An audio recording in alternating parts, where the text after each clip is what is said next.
ভালোবাসার মানুষ যতই দূরে থাকুক না কেন, কখনো মনে হবে না সে দূরে আছে, যদি সে অনুভবে মিশে থাকে। ভালোবাসা মানে আবেগের পাগলামি, ভালোবাসা মানে কিছুটা দুষ্টামি, ভালোবাসা মানে শুধু কল্পনাতে ডুবে থাকা, ভালোবাসা মানে অন্যের মাঝে নিজের ছায়া দেখা। তো এই যে আমার মিষ্টি মিষ্টি বন্ধুরা, কেমন আছো তোমরা সকলে? আশা করি সকলে আছো অনেক ভালো। আজকের গল্প কেমন তা আমি জানি না, তোমরা না হয় একটু কষ্ট করে গল্পটা শুনে জেনে নিও। আর এই যে যারা আমাদের চ্যানেলের গল্পগুলি শুনতে ভালোবাসো কিন্তু এখনও চ্যানেলটিকে সাবস্ক্রাইব করোনি, অবশ্যই চ্যানেলটিকে সাবস্ক্রাইব করে পাশেই থাকো প্রতিনিয়ত নতুন নতুন ভালোবাসার গল্প পেতে। আজকের গল্প অবহেলিত ছেলেটি যখন হাইকোর্টের জজ, সকল পর্ব। গল্পের লেখক পারভেজ হাসান আকাশ। তো গল্পটি শুরু করার আগে হেডফোন লাগিয়ে নিন। কি লাগিয়ে নিয়েছো তো? চলো গল্পটি একসাথে শুনি। শোন, আমাকে একবার আদালতে যেতে হবে। আদালতে কেন? নতুন কোনো কেস কি হাতে নিয়েছিস? হ্যাঁ, সেই জন্য জজের সাথে দেখা করতে যাব। আমি শুনেছি এই জজ অনেক হ্যান্ডসাম, তবে তুই চাইলে খুব তাড়াতাড়ি পটিয়ে নিতে পারবি, কারণ এমনিতে তোর জন্য কত অ্যাডভোকেট বিয়ে করতে রাজি, তার তো কোনো হিসাবই নেই। আচ্ছা, সাবধানে যাবি। ঠিক আছে, যাচ্ছি। এইদিকে ইরা তো আদালতে চলে আসে। ঠিক তখনই আদালতে দেখা হয় আকাশ আর ইরার। ভাগ্যকর্মে আকাশ হয় জজ আর ইরা হয় অ্যাডভোকেট। কেননা 5 বছর পর ওদের দেখা, সেজন্য ওরা দুজন দুজনের দিকে তাকিয়ে আসে। না চাইতেও আকাশ আর ইরার চোখে পানি চলে আসে। আসলে ইরা একটা মামলার ব্যাপারে এসেছে জজের সাথে কথা বলার জন্য, কিন্তু ইরা জানতো না ও যার সাথে দেখা করতে কথা বলতে এসেছে সে আকাশ হবে। দুজনেই দুজনের দিকে তাকিয়ে আছে। চোখের পানি দেখে ওরা দুজনেই দুজনের দিকে রুমাল এগিয়ে দেয়। আকাশের হাতে যে রুমালটা ছিল সেটা দেখে ইরার তো চোখে আরো বেশি পানি চলে আসে। দুজনেই নীরবতা ভাঙ্গে। আকাশ দৌড়ে এসে ইরাকে জড়িয়ে ধরে কান্না করতে থাকে। আপনারা অনেকেই বুঝতে পারছেন না আসলে এখানে কি হচ্ছে, তাহলে 5 বছর আগে ঘটে যাওয়া অতীত আপনাদের জানতে হবে, তাহলে বুঝতে পারবেন ওদের মধ্যে সম্পর্কটা কি রকম ছিল। তাহলে চলুন অতীতে ফিরে যাই। অতীত। আম্মু, আমি কলেজ যাচ্ছি। তোকে না বলেছি কলেজে যেতে হবে না? কেন আম্মু? কলেজে গেলে কি হয়? এই অভাবের সংসারে তোকে পড়াশোনা যে করাবো তাও তো সম্ভব হচ্ছে না। আমি তো নিজের পড়াশোনার খরচ নিজে চালাতে পারি, তাহলে আর পড়তে এত অসুবিধা কোথায়? পড়াশোনার পিছনে খরচা না করে সংসারের পিছনে খরচ তো করতে পারিস। তুই পড়াশোনা করে কি হবি বলতো? কেন আম্মু? আমি জজ হব। দেশে এত কিছু থাকতে তুই জজ কেন হতে চাইছিস? তাহলে পুলিশ কত সম্মান করবে তা তুমি নিজে জানো না। তুই এত কিছু জানিস কি করে? কোথায় আবার? টিভিতে দেখলাম, আর আমি স্কুলে থাকতেও দেখেছি। দেখ, এইসব পড়াশোনা বাদ দিয়ে তুই তোর বাবার সাথে খেতে কাজ করা শিখ, এটা আমাদের জন্য ভালো হবে। না আম্মু, আমি পড়াশোনা করব, এটাই আমার শেষ কথা। এই বলে কলেজে চলে আসে ব্যাগ নিয়ে। ওখানে আকাশ ওর কিছু বন্ধুর সাথে আড্ডা দিতে থাকে। ওদের সাথে আড্ডা দিচ্ছিল তখন কলেজের একটা গাড়ি আসে। ওই গাড়ি থেকে একটা মেয়ে নেমে আসে। মেয়েটা দেখতে অনেক সুন্দর ছিল। সত্যি মেয়েটা অনেক সুন্দর। ঠিক বলেছিস, সত্যি অনেক সুন্দর মেয়েটা। যে করে হোক ওকে পটাতে হবে। তোদের মতো ফকির ওর মতো একটা মেয়েকে পটাবে, সেটা আমরা বিশ্বাস করব কি করে? কথাটা বলে আদি আর ওর বন্ধুরা হাসতে থাকে। আসলে আদি বড়লোক বাবা মার ছেলে, ছোট থেকে কোনো অভাব বুঝতে পারেনি। ওইদিকে আকাশ আর আবির সেম। ওদের পরিবারে ওদের বাবারা রোজগার করে আর আকাশ আর আবির টিউশনি করে যা পায় এতে ওরা ওদের পড়াশোনার খরচ চালায়। হে কি আদি, তুই এখানে কেন? আমি এখানে তো কি হয়েছে? তুই তো ক্লাসে থাকার কথা, তাহলে? সব কথা তোকে কেন বলবো, তুই যা এখান থেকে। আর একটা কথা মনে রাখবি, ওই মেয়ের সাথে কথা বলার চেষ্টা করবি না, কারণ ওর সাথে তোর যায় না কখনো, বুঝলি? ও যে গাইড করে এসেছে ওই গাড়ির দাম তোদের 5 বছরের খরচ চলে যাবে সংসারের। সেজন্য ওর পিছনে না ঘুরে তোদের লেভেলের কোনো মেয়েকে খুঁজে দেখ, তাহলে অন্তত ওদেরকে দিয়ে অন্যর বাড়িতে কাজ করিয়ে নিজেদের সংসার চালাতে পারবি। কথাগুলো হেসে হেসে বলে। এতে আকাশ আর আবির তো অনেক অপমান হয়, তাও চুপ হয়ে আছে। আসলে ওরা দুজনেই অনেক গরিব ঘরের ছেলে, কিন্তু আকাশ অনেক মেধাবী ছিল, সেজন্য ওকে স্যাররা অনেক সাহায্য করত। এইদিকে বাকিরা ক্লাসে চলে আসে, কিন্তু আকাশ এখনো আসেনি, কেননা ও নতুন একটা কাজে অন্য আরেকজন স্যারের সাথে কথা বলতে ব্যস্ত।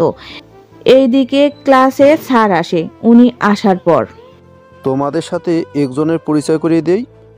ও হলো ইরা চৌধুরী, চৌধুরী গ্রুপ অফ কোম্পানির মালিক। আজকে থেকে তোমাদের সাথে পড়বে। স্যার, উনি কি নতুন ভর্তি হয়েছে? হ্যাঁ, আর আদি, ও কিন্তু তোমার থেকে ও অনেক মেধাবী ছাত্রী। কথা শুনে আদি অনেকটা লজ্জা পেল। আসলে আদি ভেবেছিল ইরাকে পটানোর চেষ্টা করবে, কিন্তু স্যারের এমন কথা শুনে তো আদির প্রেস্টিজ পুরো পাংচার করে দিল। তখন স্যার কিছু পড়া জিজ্ঞাসা করে, কিন্তু কেউ ঠিক মতো বলতে পারছে না। সেজন্য কি হলো স্যার? আপনি তো বলেছিলেন এই মেয়েটা অনেক মেধাবী, তাহলে কেন ও পাচ্ছে না? আদির কথায় স্যার কি উত্তর দিবে তা ওনার জানা নেই, কেননা স্যার তো ইরাকে আর পার্সোনালভাবে চিনে না। যে ওর সম্পর্কে সবটা জানবে, তখন ইরা নিজেই দাঁড়িয়ে যায়। স্যার, আমি এই জন্য পাচ্ছি না কারণ আমি দ্বিতীয় বর্ষে ভর্তি হওয়ার পর আর পড়াশুনো করিনি।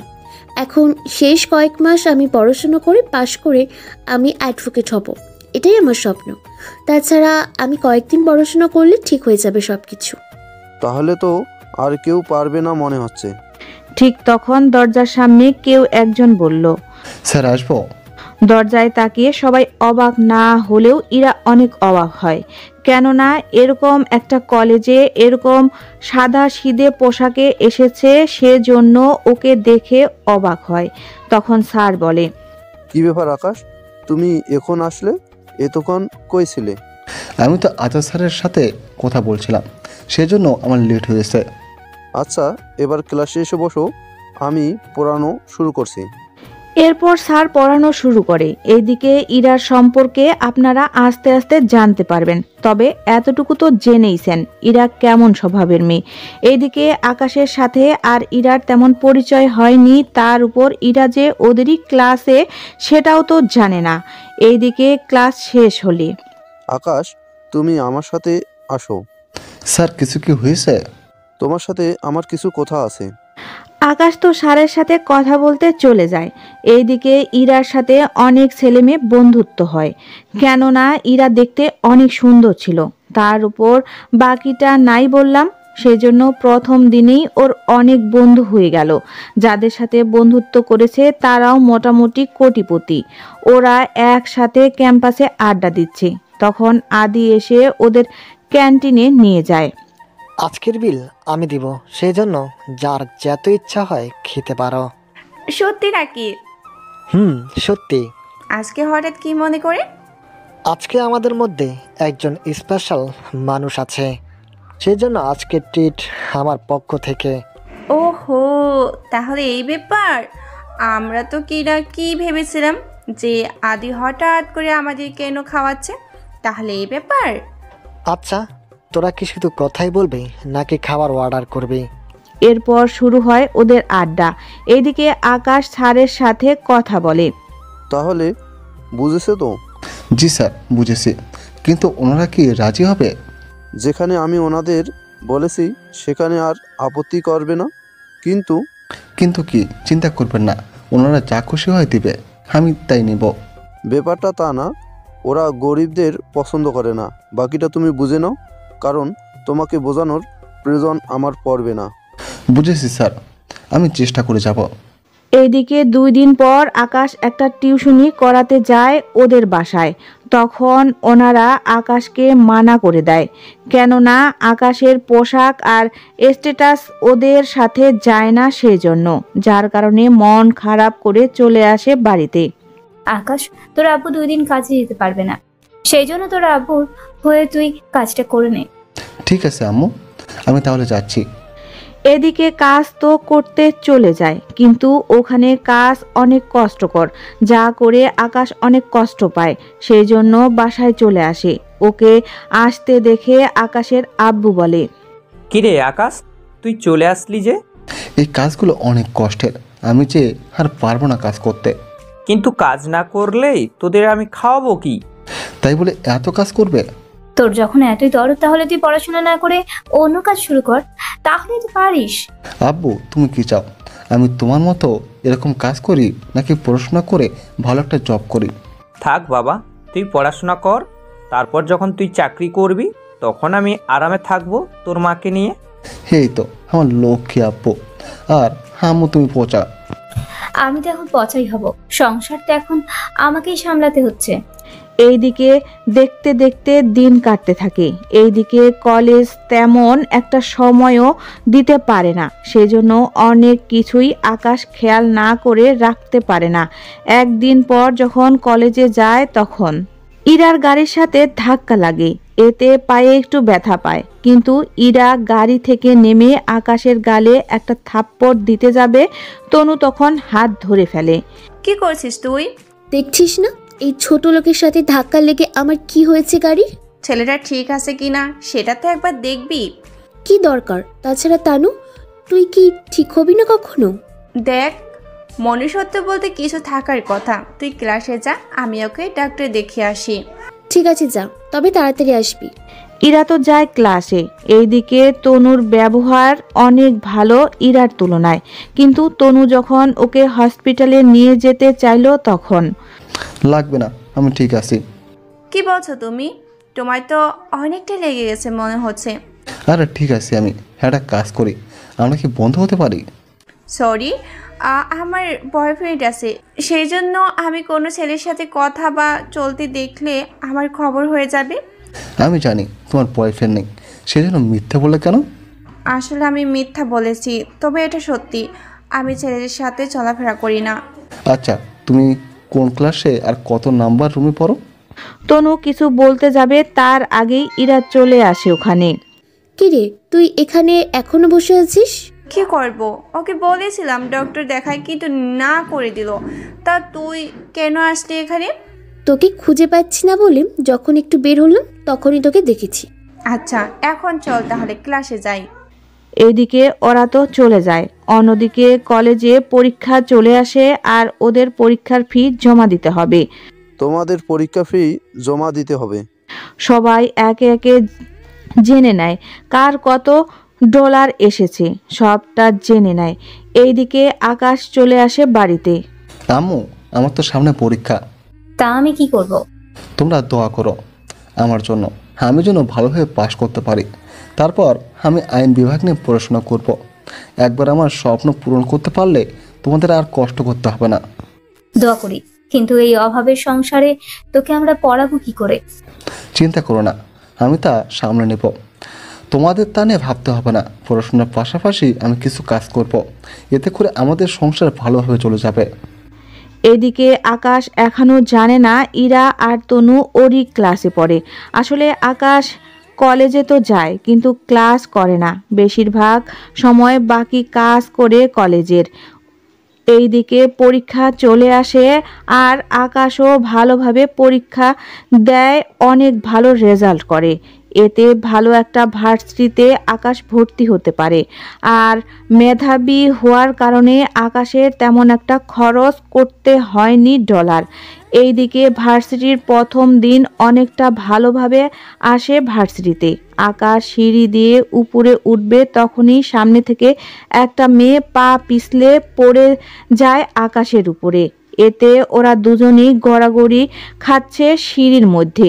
বাকিরা তাকিয়ে আছে, সাথে দেখতে ব্যস্ত, কেননা এই গড়াগড়ির মধ্যে অনেক রোমান্টিক কিছু মুহূর্ত চলে গেল, যা আপনাদের জানতে হবে না অবশেষে। এ কি, তুই? আমারও তো সেম প্রশ্ন, তুমি এখানে কেন? এখানেও আমার পিছু ছাড়লি না? বুঝলাম না, আমি এখানে পড়তে এসেছি, অন্য কোনো কারণে আসিনি। তোকে এই ভার্সিটিতে ভর্তি করলো কে? কেন, ভার্সিটিতে তোমার বাবার অংশীদার আছে যে ভর্তি হওয়ার সময় তোমার অনুমতি নিতে হবে। হবে, কারণ তোদের মতো ছোট লোকেরা এই ভার্সিটিতে পড়ার কোনো যোগ্যতা নেই। এদের ঝগড়া দেখে তো তনু ওখানে আসে, আকাশকে দেখে চমকে ওঠে। কি ব্যাপার আকাশ, তুমি এখানে? তুই ওকে এখনো মনে রেখেছিস? মনে রাখলে সমস্যা কি? চল এখান থেকে। এইদিকে আদিও চলে আসে ওখানে। ওখানে আদিকে দেখে। বাহ, কলেজের সবাই দেখি এখানে। সেটাই তো দেখছি, তোর মতো ছেলে যখন এই বাসিটিতে ভর্তি হতে পেরেছে, সেখানে এই বাসিটি কতটা নিচে নামে। কথাটা শেষ না করতেই mind your language. Sorry sir, তুমি জানো কত বড় অপরাধ করছো? আমি বুঝতে পারিনি। বুঝবে কি করে? তোমাদের মতো বড় লোক ঘরের ছেলেদের কাছ থেকে এইসবই আশা করা যায়। স্যার, বুঝতে পারিনি, আমি তেমনটা বলতে চাইনি। আসলে হয়েছে কি, আদি স্যারের কাছে আকাশের নামে বলে। সবটা শোনার পর স্যার অবাক হয়। তার মানে তুমি সেই আকাশ? স্যার, আপনি কি ওকে আগে থেকে চিনতেন? ওকে চিনতাম না, কিন্তু ওর নাম আমি শুনেছি। কোথায় আর কিভাবে? তোমার যে কলেজ থেকে এসেছো, আকাশও তোর সেম কলেজ থেকে এসেছে। তাছাড়া তোমাদের প্রিন্সিপাল স্যার আমাদের ভার্সিটিতে বলেছে আকাশকে দেখে রাখার জন্য। কেন স্যার, ও কি বাচ্চা নাকি যে ওকে দেখে রাখতে হবে? ও বাচ্চা না, কিন্তু ওকে যোগ্য তৈরি করব আমরা, সেজন্য তোমরা এখন ক্লাসে যাও। এদিকে ক্লাসে তো আসে আর মনোযোগ সহকারে আইনি ধারাগুলো শিখতে থাকে। অন্যদিকে সাথে অনেক ভালো ভালো কিছু টিউশন পায় স্যারদের সহযোগিতায়, যা নিয়ে ওর ব্যস্ত সময় কেটে যায়। এইদিকে আকাশ, বাসায় তো বাজার নেই, কি করবি এখন? কি কি আনতে হবে আমাকে বলো, আমি এনে দিচ্ছি। এদিকে কিছু লিস্ট দেয়। এইদিকে আকাশের আব্বুও চলে আসে। কি ব্যাপার, তুমি ওকে কেন বাজার পাঠাচ্ছ? কেন, ও ওকে বাজারে গেলে কি হবে? তাছাড়া তুমি তো কাজে থাকো, আর ও যে সময় পায় ওই সময় বাজার তো আনতে হবে। আমি বাজারে গেলে সংসার দেখবো কি করে? কত কাজ পড়ে আছে আমার। এই নেন আকাশ, $100, এখান থেকে নিয়ে আয় বাজার। আব্বু লাগবে না, তোমার কাছে যা আছে তা দিয়ে চলে যাবে আমার। তাছাড়া আমি টিউশনি পেয়েছি, সেগুলো দিয়ে তো আমার সব কিছু হয়ে যাবে ঠিক মতো। আচ্ছা, সাবধানে যাবি। ঠিক আছে। রাস্তা দিয়ে হাঁটতে থাকে। তখন ওখানে দেখা হয় আবিরের সাথে। আসলে আবির চান্স পায়নি বলে আকাশের সাথে এই ভার্সিটিতে ভর্তি হতে পারেনি, সেজন্য অন্য আরেকটি ভার্সিটিতে ভর্তি হয়। কিন্তু ওখানে থাকার কোনো কথাই জানায়নি আবিরকে। তোকে একটা কথা বলার ছিল। কি কথা? আদির সাথে আমার দেখা হয়। কিছু কি বলেছে তোকে? তেমন কিছু বলেনি, আমাকে একটা পার্টিতে ইনভাইট করেছে। তাহলে তো ভালো কথা, যা ওখানে। তোর কি মাথা খারাপ? আমি কি এমন বললাম? তুই কি জানিস না কলেজে কত অপমান করতো আমাদের? আর আজকে দাওয়াত দিয়েছে, আর ওখানে যাওয়া মানে আবারও অপমান করা। তখন আমরা কলেজ লাইফে ছিলাম বলে হয়তো তেমন একটা অপমান লাগতো না, কিন্তু আমরা এখন বড় হয়েছি, সেজন্য কিছুটা অপমান তো হবেই। তেমনটা নাও হতে পারে। ওরা তোকেও নিয়ে যেতে বলেছে। আমাকে কেন? সেটা তো আমি জানি না, চিন্তা করিস না, আমিও আসবো দরকার হলে। কিন্তু যদি খারাপ কোনো খেলা আমাদের সাথে করার চেষ্টা করে? তেমন কোনো কিছুই হবে না, আমি তো আসি। তুই শুধু আমাকে তারিখার সময়টা বল, বাকিটা আমি সামনে নেব। আবির সবটা বলে। সবটা শুনে একটা হাসি দিয়ে চলে আসে। এরপর ওর বাজার শেষ করে বাসায় এসে ওর মাকে সবটা দিয়ে চলে আসে ভার্সিটিতে। ওখানে সেমভাবে আদির সাথে দেখা হয়। ওই এদিকে আয়। কি হয়েছে বল। কোথায় যাচ্ছিস? ভার্সিটিতে কেন আসে মানুষ, এখন এটাও কি তোকে বলে দিতে হবে? আবির তোকে কিছু বলেছে কি? বলেছে। তাহলে চলে আসিস। আসবো তো। তা পার্টি কিসের সেটা তো বলবি। আমার জন্মদিন। ঠিক আছে, চলে আসবো। এইদিকে আকাশের সাথে কথা বলে চলে আসে ইরার কাছে। কি নিয়ে তো কথা বললি ওর সাথে? তেমন কিছু না। আরে বল, আমরাও শুনি। তাহলে শোন। এরপর সবটা ওদের বলতে থাকে। সবটা শুনে ইরার মাথায় একটা প্ল্যান আসে। প্ল্যান হচ্ছে, আমরা সবাই মিলে আকাশকে ছোট করব সবার সামনে। ও তো এমনিতে ছোট লোক, এর থেকে ছোট আর করব কি করে? আরে পুরো প্ল্যানটা তো শোন। এরপর ওরা প্ল্যান করে নেয়। এইদিকে আকাশ তো সে বিষয়ে কিছুই জানে না। তারপরও ও পরের দিন ইরা ওর বাবা মাকে নিয়ে আসে, কেননা আদি ইরার বাবা মাকেও নিয়ে আসতে বলেছে। কেন বলেছে তা আপনারা গল্প পড়ার মধ্যেই জানতে পারবেন আস্তে আস্তে। সবাই তো চলে আসলো, কিন্তু এখনো আকাশ আবির আসলো না, সেই জন্য। আচ্ছা, ওরা সত্যি আসবে তো, নাকি গিফট দেওয়ার ভয়ে আসতে চাইছে না? আমার তো তা মনে হয় না, তবে মনে হয় হেঁটে হেঁটে আসতেছে। ঠিক বলেছিস। আচ্ছা, তুই আমার বাবা মাকে কেন আসতে বলেছিস? আরে শুধু তোর বাবা মা না তো, তানুর বাবা মা এসেছে। আমি তো ভেবেছিলাম তুই হয়তো কিছু বলার জন্য ওনাদের আসতে বলেছিস। তেমন কিছু না। তেমন কিছু না হলেই ভালো। তাছাড়া আমরা শুধুমাত্র বন্ধু, অন্য কোনো কিছু না। সেটা আমি জানি। এদিকে আকাশ আর আবির চলে আসে। ওদের দেখে আদি ওদের সবার সাথে পরিচয় করিয়ে দেয়, তবে ক্লাস ফ্রেন্ড হিসেবে। এইদিকে বাকিরা তো অনেক খুশি হয়, কেননা ওদের প্ল্যান এবার ওরা সাকসেস করতে পারবে। এইদিকে ওদের মুখের দিকে তাকিয়ে বুঝে যায় ওরা কিছু একটা প্ল্যান তো করেছে। কি ভাবছিস? ভাবছি আমরা আসতে ওরা একটু বেশি খুশি হয়েছে। সেটা তো দেখতেছি। আচ্ছা শোন, তুই একটা কাজ কর, তুই আমার উপরে নজর রাখবি আর আমি তোর উপরে। কিছুক্ষণ পর পর তোর পকেট চেক করে দেখবি কোনো কিছু আছে কিনা। মানে ঠিক বুঝলাম না। তোকে এখন কিছু বুঝতে হবে না, তুই শুধু খেয়াল রাখবি তোর কাছে বাড়তি কোনো কিছু যেন না থাকে। ঠিক আছে, আমি খেয়াল রাখবো, তুইও সাবধানে থাকিস। এদিকে পার্টি তো হতে থাকে, তখনই চারিদিকে কথা বলাবলি হতে থাকে, কারা যেন কি বলছে। একটু পর, আন্টি আপনারা চিন্তা করবেন না, আমি খুঁজে দেখছি কে নিয়েছে।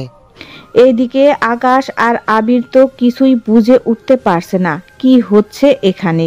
আজ কি হয়েছে, সবাই এভাবে দাঁড়িয়ে পড়লো কেন? আসলে ইরার আম্মুর ব্যাগ থেকে একটা নেকলেস হারিয়ে গেছে, সেজন্য ওটা খুঁজে দেখার জন্য সবাইকে চেক করতে হবে। আরে লাগবে না, সামান্য দাম ওই নেকলেসের। আন্টি তাও আপনারা আমার বাড়িতে এসে এভাবে নেকলেস হারাবেন, এটা আমার জন্য অপমানজনক। আরে বললাম তো থাক। তাছাড়া এখানে অনেক নামি দামি লোক আছে, তারা কি ভাববে বলো তো? ওনাদের এইভাবে হেনস্থ করার কোনো মানেই হয় না। এদিকে ইরার আম্মুর কথাগুলো আকাশের অনেক ভালো লেগেছে। ওনার কথায় বোঝা যায় উনি এই ব্যাপারে কিছুই জানে না। এইদিকে তখনই ইরা বলে, আম্মু থাকবে কেন বলো তো? নেকলেস হারিয়েছে সেটা বড় কথা নয়, কিন্তু এখানে চোরটাকে বের করাই বড় কথা। আন্টি এরা কিন্তু ঠিক কথাই বলেছে, আমাকে কিন্তু চোরকে খুঁজে বের করতেই হবে। ঠিক আছে, তোমরা যা ভালো মনে করো। এইদিকে আদি সবাইকে এক এক করে লাইনে দাঁড়াতে বলে।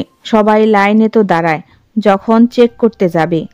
সবাইকে চেক করার কোনো দরকার নেই, আগে এদের দুজনকে চেক করো। ইরা হাতের ইশারায় আকাশ আর আবিরকে দেখিয়ে দেয়। ওদের দেখায় বলে। ওরা দুজনে তো অনেক লজ্জায় পড়ে যায়। এইদিকে এতে করে আদির বন্ধুরা আর ইরার বান্ধবীরা ভালোই মজা নিচ্ছে। ঠিক আছে, তাহলে চেক করে দেখুন। ওরা দুজনে হাত উপরে তুলে তখন আদি ওদের চেক করতে থাকে, কিন্তু আশ্চর্য ঘটনা হলো আদি কোনো কিছুই পায়নি। আর পাবে কি করে, ওরা তো আগেই সরিয়ে রেখেছে, কেননা ওরা দুজনেই আগে থেকেই সবটা বুঝতে পেরে তা জায়গা মতো রেখে দিয়েছে। সরি আকাশ। আরে সরি কেন, বাকিদের কি চেক করা হবে নাকি ওদের যেতে দিবি? ইরা ওনাদেরকে কি চেক করব? ওনারা সম্মানিত ব্যক্তি, ওনাদের সার্চ করে আর কি করব। আচ্ছা আপনাদের সবাইকে কষ্ট দিলাম, তাহলে এবার সবাই পার্টি এনজয় করেন। দাঁড়ান আপনারা সবাই। সবাই কেন দাঁড়াবে? নেকলেস হারিয়েছে বলে আমাদের দুজনকে সার্চ করা হলো আর বাকিদের করা হবে না, এটা তো মানতে পারা যায় না। তাছাড়া এরকমটা হলে তো আমাদের ডাইরেক্ট চোর বলা হয়েছে। তোদের তো সেই রকমই লাগে। ইরা, এসব কি হচ্ছে? আসলে মা, তোকে কি আমি এই শিক্ষা দিয়েছি? ওদের দুজনকে যখন চেক করা হয়েছে তখন বাকিদেরও চেক করো। ঠিক আছে আন্টি। এরপর একে একে সবাইকে চেক করা শেষ, কিন্তু কারো কাছে কিছু পাওয়া যায়নি। তখনই আকাশ বলল, সবাইকে তো চেক করা হয়েছে, কিন্তু ইরাকে তো চেক করা হয়নি। মানে কি, আমাকে কি চোর বলে মনে হয়? হতে পারে নেকলেসটা তোমার ব্যাগে আছে। তোমার মাথা ঠিক আছে? আমি কেন আমার মায়ের নেকলেস চুরি করব? সেটা তো তোমার ব্যাগের ভিতরে দেখলে বোঝা যাবে। ঠিক আছে, চেক করো।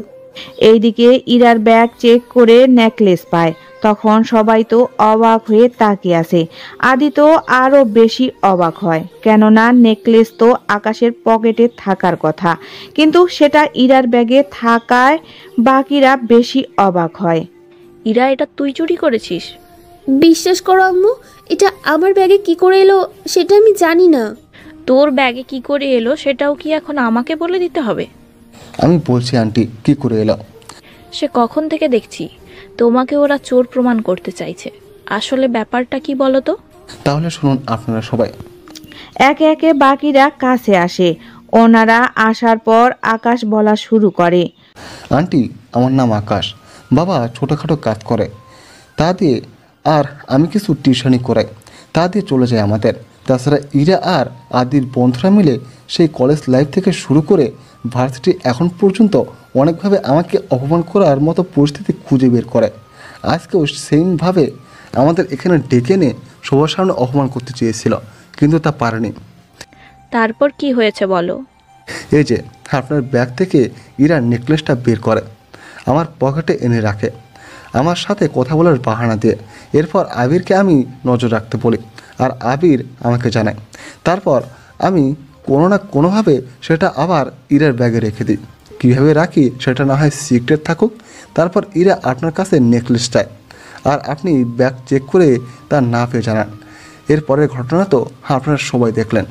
সব ঘটনা শুনে ইরার আম্মু ইরার কাছে যায় আর ইরার মুখে দুটা থাপ্পড় দেয়। ছি ইরা, ছি, আমার ভাবতেও অবাক লাগে। তুই আমার মেয়ে হয়ে এরকম একটা জঘন্য রকমের কাজ করবি।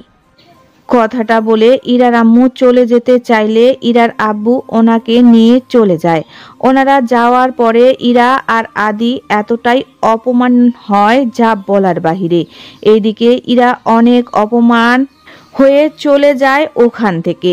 এইদিকে আদি সবার সামনে আকাশকে কিছু বলতেও পারছে না, সেজন্য ওখান থেকে আকাশ চলে আসে। এইদিকে দুদিন পরে ভার্সিটির ভেতরে। স্যার, আসবো কি? আসো। তাই এত দেরি করে আসো কেন? তোমরা জানো না এটা আমাদের গুরুত্বপূর্ণ ক্লাস?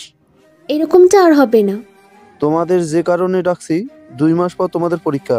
ওই পরীক্ষা যারা পাশ করবে তারা কে কোন বিভাগ নিয়ে পড়বে তা ঠিক করতে পারবে। যেমন, একটু বুঝিয়ে বলবেন? ওই পরীক্ষায় পাশ করার পর তোমাদের 2টা চয়েস দেওয়া হবে। প্রথম জজ আর দ্বিতীয় হলো অ্যাডভোকেট। তারপর তোমরা আবার আলাদা হয়ে যাবে। এরপর তোমাদের বাকি সব কিছু আলাদা হবে। বুঝতে পেরেছি স্যার। তবে একটা কথা, এই পরীক্ষায় যারা পাশ করবে তারাই এই সুযোগ পাবে, আর যারা পাশ করবে না তারা আবারও 1 বছর পিছিয়ে পড়ে থাকবে। বুঝতে পেরেছি। এইদিকে ক্লাস শেষ করে ওরা ক্যান্টিনে যায়। ওখানে এসে কে কি হতে চায় তা নিয়ে ওরা আলোচনা করতে থাকে। একে একে ওরা নিজেদের মধ্যে আলোচনা করতে থাকে। তখনই আদি বলে, আচ্ছা ইরা, তুই কি হতে চাস? আমি তো অ্যাডভোকেট হব। আর আমি জজ। জি না, তুই আমার বেস্ট ফ্রেন্ড, সেই জন্য তুইও আমার সাথে অ্যাডভোকেট হবি, বুঝলি? তা আদি, তুই কি হতে চাস? তোরা যদি সবাই অ্যাডভোকেট হতে চাস তাহলে আমি অন্যদিকে কেন যাব? কেন? তুই আকাশের মতো জজকে নিয়ে পড়াশোনা কর। কি, আকাশ জজ নিয়ে পড়বে? আমি তো তাই শুনলাম। তুই কি করে জানলি? আমি তো আবিরের কাছ থেকে জানতে পেরেছি। বুঝি না আমি তানু, তুই কেন ওদের মতো ছোট লোকেদের সাথে কথা বলিস? দেখ, ওরা ছোট লোক হলেও অনেক ভালো ওরা। তাছাড়া আকাশ যে অনেক ব্রিলিয়ান্ট, সেটা কি তুই ভুলে গেছিস? তুই কি ভুলে গিয়েছিস ও আমাদের পার্টিতে যেভাবে অপমান করেছে? অপমান করার জন্য তো তরে সব ব্যবস্থা করলি। সেটাই তো। ওই রাতের জন্যে যদি আকাশের কাছে একবার হলো নেকলেসটা পেতাম তাহলে ও রাতে ওকে বুঝিয়ে দিতাম অপমান কাকে বলে। কিন্তু ইরা, ওটা তোর ব্যাগে আসলো কি করে? সেটাই তো আমি বুঝতে পারছি না, কি করে ওটা আমারই ব্যাগে এলো। আচ্ছা, যাওয়া হওয়ার হয়েছে, এখন আমাদের সামনে পরীক্ষার জন্য তৈরি হতে হবে। ওই পরীক্ষাতে ফেল করলে তো আমাদেরকে আরেকটা বছর পিছিয়ে থাকতে হবে। সেটাই, কিন্তু ওই আকাশকে তো আমি কোনোভাবেই ছাড়বো না। এইভাবে ছাড়তে ছাড়তে একদিন দেখবি তুই নিজেই ওর বুকে এসে পড়ছিস। তুই কি আমাকে সস্তা মনে করেছিস নাকি? একদিন তাই দেখবি, আমার কথাটা তুই মিলিয়ে নিস। এখন আমি বাসায় যাই। এমনিতেই ওই রাতের ঘটনা নিয়ে মা আমার সাথে রেগে আছে, সেই জন্য বেশি টেনশন হচ্ছে। এইদিকে দিন যেতে থাকে। ইরা আর আদিত্য আকাশের উপর প্রতিশোধ নেওয়ার জন্য অনেক বড় একটা প্ল্যান করে নেয়। যে প্ল্যান সাকসেস হওয়া মানে আকাশের কেরিয়ার শেষ হয়ে যাবে। সে প্ল্যানটা হচ্ছে, না থাক, আপনাদের আরও পরে জানাবো। এত বড় একটা প্ল্যান এত কম সময়ে বলে দিলে কি হবে? তুই কি শিওর এটাই কাজ করবে? 100% কাজ করবে। তোরা শুধু আমার কথাই হ্যাঁ অথবা না বলবি, তাহলে হয়ে যাবে। সেটা তো বলবোই, তুই শুধু আমাদেরকে ইশারা করবি, বাকিটা আমরা বুঝে নেব। ঠিক আছে, তাই হবে। এদিকে পরীক্ষা ঘনিয়ে আসে। অন্যদিকে আকাশ আরো ভালো করে পড়াশোনা করতে থাকে। কিছুদিন যাওয়ার পরে, আম্মু, আমার স্বপ্ন পূরণের ধাপে চলে এসেছি, কিন্তু ওখানে পরীক্ষা দিতে হলে আমাকে কিছু ডলার জমা দিতে হবে ভার্সিটিতে। কত ডলার? এই তো $300। কিন্তু তুমি চিন্তা করো না, আমি এই ডলার ভার্সিটিতে জমা করে দিতে পারবো। কিন্তু 1 মাস আমি সংসারে তেমন একটা ডলার দিতে পারবো না, সেজন্য আবুকে বলিও সবটা করে নেওয়ার জন্য। তো আপু নিজেই তো ঠিক মতো কাজ করে নিতে পারে না। সমস্যা নেই, একটা কিছু করা যাবে। এখন আমি তাহলে যাই ভার্সিটিতে, আর ওখানে জমা করে দেই। এইদিকে ভার্সিটিতে এসে দেখে ইরা আর আদি বসে আছে। ওদের সাথে তনু আর বাকিরা বসে আছে। আকাশকে দেখে, কি রে, তুই কি ডলার জোগাড় করতে পেরেছিস, নাকি তোর স্বপ্ন এখানেই শেষ হয়ে যাবে? আমার স্বপ্ন আমি এভাবে শেষ হতে দেব না। ও তাই নাকি? তা এতগুলো ডলার তুই ম্যানেজ করবি কি করে? যদি একটা কাজ করে দিতে পারিস তাহলে কিন্তু তোকে আমি ভালোভাবে ডলারগুলো দিয়ে দিব। বললাম না, তোমাদের কোনো কিছুরই আমার প্রয়োজন নেই। আর এরা যে ডলারের গরম তুমি দেখাচ্ছ আর ক্ষমতার বলে দেখাচ্ছ, একদিন এই ক্ষমতা তুমি হারাবে, আর সেদিন মাথা নিচু করে তুমি আমাকে সালাম দেবে। কথাটা তুমি মাথায় রেখো। আকাশের কথা শুনে তনু ছাড়া বাকি সবাই হাসতে থাকে। কেননা এরকম কখনো যে হবে না তা ওরা খুব ভালোভাবেই জানে। এইদিকে কয়েকদিন পরে ওদের পরীক্ষা চলে আসে। সেজন্য কিছু পরামর্শের জন্য স্যারের কাছে যায়। স্যার, আসবো কি? হ্যাঁ আসো। হঠাৎ কেন প্রয়োজন? হ্যাঁ স্যার, বুঝতে তো পারছেন, ওই দিন নিয়ে একটু বেশি স্বপ্ন। তাছাড়া ওই পরীক্ষা নিয়ে টেনশন আর চিন্তায় আছি। কি নিয়ে? আকাশ এরপর বাকিটা বলে। সবটা শোনার পর, ঠিক আছে, তুমি কোনো চিন্তা করো না, আমি না হয় বাকিটা সামলে নেব। তাছাড়া ওই দিন আমিও থাকবো তোমার রুমে, সেজন্য তোমার চিন্তা করতে হবে না। ধন্যবাদ স্যার। এদিকে পরীক্ষা চলে আসে। সকালবেলায় আকাশ ওর বাবা মার থেকে দোয়া নিয়ে বেরিয়ে পড়ে পরীক্ষার হলে বসে পরীক্ষা দিচ্ছে। এইদিকে আকাশ যে স্যারের সাথে কথা বলেছিল ওই স্যারের পরিবর্তে অন্য স্যার আসে। এইদিকে পরীক্ষা প্রায় 2 ঘন্টা শেষ। তখন স্যার একটা জিনিস ঠিক খেয়াল করে, তাই আকাশের সামনে এসে ওকে দাঁড় করায়। এই ছেলে দাঁড়াও। স্যার আমাকে বলছেন? তোমাকে বলছি। তোমার পাশে এই কাগজের টুকরাটা কিসের? স্যার আমি তো জানি না। জানো না মানে? তোমার পাশে এই কাগজের টুকরা পড়ে আসে, আর তুমি কি না বলছো জানো না? সত্যি বলছি স্যার। তুমি এখনই এই ভার্সিটি থেকে বেরিয়ে যাবে। প্লিজ স্যার, এমনটা করবেন না। তুমি যাবে নাকি আমি তোমাকে পুলিশে দিয়ে দিব? কিন্তু স্যার আমার খাতা? তোমার খাতা আমি ক্যান্সেল করে দিব, আর তুমি যদি এখন এখান থেকে না যাও তাহলে তোমাকে পুলিশে দিব। এদিকে কান্না করতে করতে আকাশ বেরিয়ে আসে। তখনই গেট দিয়ে আকাশের ভার্সিটির স্যার আসে। উনি আকাশকে এভাবে কান্না করতে দেখে ওর কাছে আসে আর সবটা জানতে চায়। আকাশও সবটা বলে। সবটা শোনার পর আকাশকে নিয়ে হল রুমে আসে। কেননা পরীক্ষা শেষ হলে সবাই হল রুমে এসে কাগজ জমা দিবে। কেননা এখন ওই স্যারের কাছে যাওয়া যাবে না পরীক্ষার চলা অবস্থায়, সেজন্য ওখানে অপেক্ষা করে। পরীক্ষা শেষ হওয়াতে ওই স্যার আসে ওখানে। আর এইদিকে পুরো ভার্সিটিতে সবাই আকাশের কথা জেনে গেছে, আর তনু এই নিয়ে অনেক আফসোস করে আকাশকে দেখার পরে। কি তুমি এখানে কেন? তোমাকে না আমি চলে যেতে বলেছি? আপনার সাথে স্যার কথা বলবে। কেন স্যার? এদিকে ইশারা করে আকাশ ওর স্যারকে দেখায়। লোকটা স্যারকে দেখে চিনতে পারে, সেজন্য ওনাকে সালাম দিয়ে কথা বলতে থাকে। আপনি কি এই ছেলেটাকে চেনেন? তার আগে এটা বলো, তুমি ওর খাতা ক্যান্সেল করে দাওনি তো? এই তো স্যার, এখন সব জমা দিব, আর সাথে এই ক্যান্সেলটা। যাক, ভালো করছো। ওর খাতা আরও ক্যান্সেল করতে হবে না। কিন্তু স্যার কেন? স্যার তারপর সবটা বুঝিয়ে বলে। সবটা শোনার পরে উনি আর খাতা ক্যান্সেল করেনি, এই জন্য আকাশ ওনাকে জড়িয়ে ধরে কান্না করে দেয়। স্যার বলেছে বলে আমি তোমার খাতা ক্যান্সেল করলাম না। আর আকাশ, সবাই জানে তুমি আর জস হতে পারবে না, আর এই কথাটা তুমি গোপন রেখো। এ কথায় তুমি রেজাল্ট পাওয়ার পরে আমি তোমাকে অন্য একটা ভার্সিটিতে ভর্তি করে দেব, আর তুমি 4 বছর পর জজ হয়ে বের হবে। ওনার থেকে বের হতেই আদি আর ইরা তো আকাশকে অনেক কথাই শুনিয়ে দিল, কিন্তু ওদের কোনো প্রশ্নের উত্তর আকাশ দেয়নি।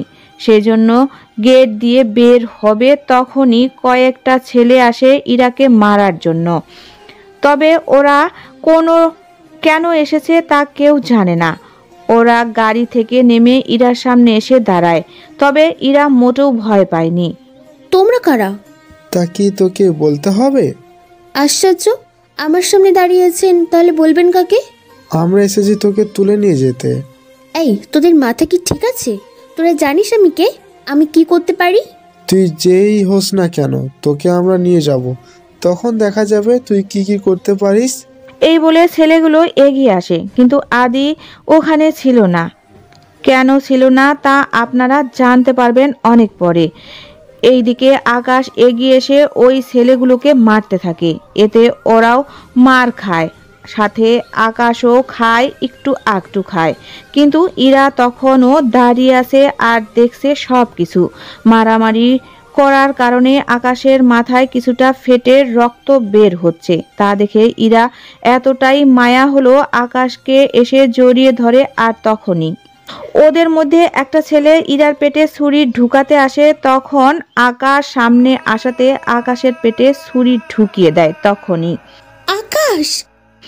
এইদিকে এরকম করে চিৎকার করাতে ওই ছেলেগুলো ওখান থেকে চলে যায়, কেননা তখন আরো কিছু লোকজন আসতে থাকে, সেজন্য ওরা ভয় পেয়ে চলে যায়। এইদিকে ইরা এই প্রথম আকাশকে জড়িয়ে ধরে কাঁদতে থাকে। আকাশ, আকাশ, চোখ মেলে তাকাও, তুমি ঠিক আছো তো? আমি তোমার কিচ্ছু হতে দিব না। কান্না থামা, আর ওকে তাড়াতাড়ি করে হসপিটালে নিয়ে যেতে হবে। এদিকে তনু আর ইরা আকাশকে নিয়ে আসে হসপিটালে। তার উপর আকাশের রক্ত ইরার জামাতে লেগে যায় অনেক। ডক্টর এসে আকাশকে ওটিতে নিয়ে যায় আর অপারেশন করতে থাকে। এদিকে অপারেশন থিয়েটারের বাইরে ইরার কান্না দেখে তনু তো কিছুই বুঝে উঠতে পারছে না। কিরে, এভাবে কান্না কেন করছিস? এতদিন ধরে তোর ক্ষতি ছাড়া আর কোনো কিছুই চাসনি। তাছাড়া ওর কেরিয়ার শেষ এখন, আর শুধু বাকি আছে ওর জীবনটা। তাও তোকে বাঁচাতে গিয়ে মনে হয় আকাশ সেটাও হারাবে। তনুর কথা শুনে তো ইরার কান্না আরো বেড়ে যায়, কিন্তু কেন এরকম কান্না করছে তা অনু তো দূরের কথা, ইরা নিজেও ঠিক মতো জানে না। এইদিকে ডক্টর ইরাকে কিছু কথা বলে চলে যায়। এইদিকে ডক্টরের কথা শুনে ইরার কান্না কিছুটা থামে। আচ্ছা ইরা, তুই কি আকাশকে ভালোবাসিস? আমি কেন ওকে ভালোবাসতে যাব? তাহলে ওর জন্য কেন এভাবে কান্না করছিস? সেটাই তো জানি না। তুই তো জানিস আমি গরিবদের একদম সহ্য করতে পারি না, যার জন্য ওকে কত অবহেলা করতাম আমি। কিন্তু ও কিনা সেখানে নিজের জীবন বাঁচিয়ে রেখে আমাকে বাঁচালো। এই জন্য আমি তোকে আগেই বলেছিলাম আকাশ গরিব হতে পারে, কিন্তু ছেলে হিসাবে মোটেও খারাপ না। তাছাড়া একটা সত্যি কথা বলি, যদি পারিস আকাশের ক্ষতি আর করিস না।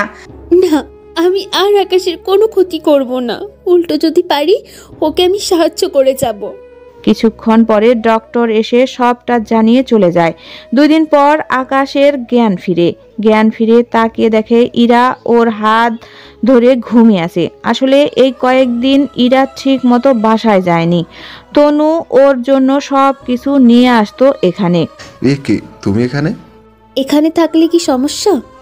সমস্যা না, আসলে আপনার মতো একজন মেয়ে আমার মতো একজন সাধারণ ছেলের জন্য এসব করা কি সাজে? এরকম করে বলো না, আমি যে সইতে পারবো না।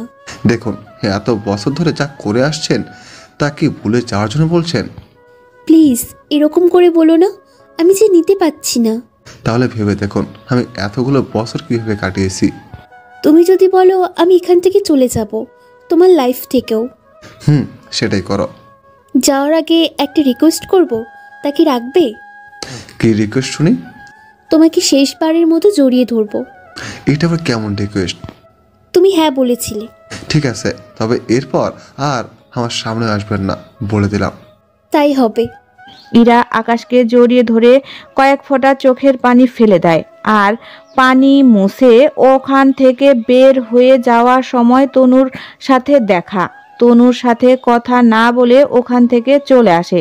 তারপর তনু আকাশের রুমে এসে সবটা শুনতে থাকে। সবটা শোনার পরে আমার যে কিছু করার নেই। আসলে সবই তো বুঝতে পারলে, এখন কি করবে? ওর জন্য আমার মনে কোনো জায়গা নেই। তাছাড়া আমি কয়েকদিন পর অনেক দূরে চলে যাব, আর কোনোদিন আসা হবে কিনা জানি না। তাহলে আর কিছু না। এইদিকে হসপিটাল থেকে বেরিয়ে আকাশ ওর বাবা মাকে নিয়ে অন্য শহরে চলে আসে আর পড়াশোনা করতে থাকে।